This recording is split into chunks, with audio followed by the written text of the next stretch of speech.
ওসমান হাদি নামের বন্ধুটার সাথে কোনোদিন মোলাকাত হয় নাই।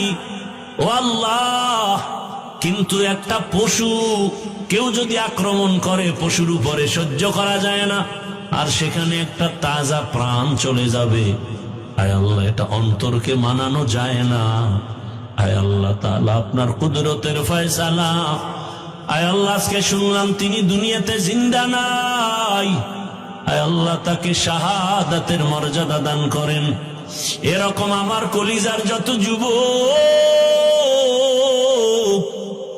তাদের নিরাপত্তার জন্য আপনি কুদরতের দরজা খুলে দেন রে আল্লাহ। আমার যুবকদেরকে দিনের খাদেম বানায় দেন।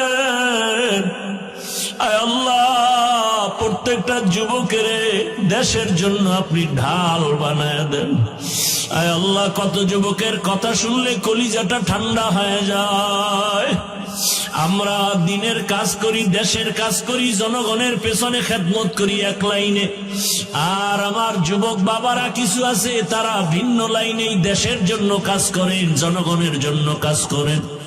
আয় আল্লাহ, দেশের দরদি, জনগণের দরদি, দ্বীনের দরদি যারা, কুদরতে তারা তাদের হেফাজত করেন। আল্লাহ, আপনি ছাড়া আমাদের আপন কেউ নাই,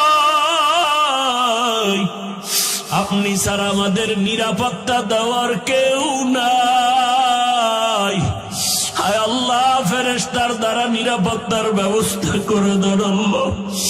আর যেন কানে না শুনি, যুবক নাই, তাজা প্রাণ ঝরে পড়েছে।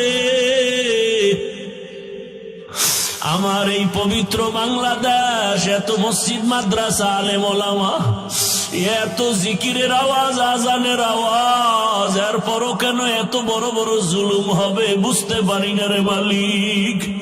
ও আল্লাহ, গুনার কারণে বেজার হইয়েন না, হেদায়াতের নূর দিয়া সিনাটা ভরপুর করে দেন।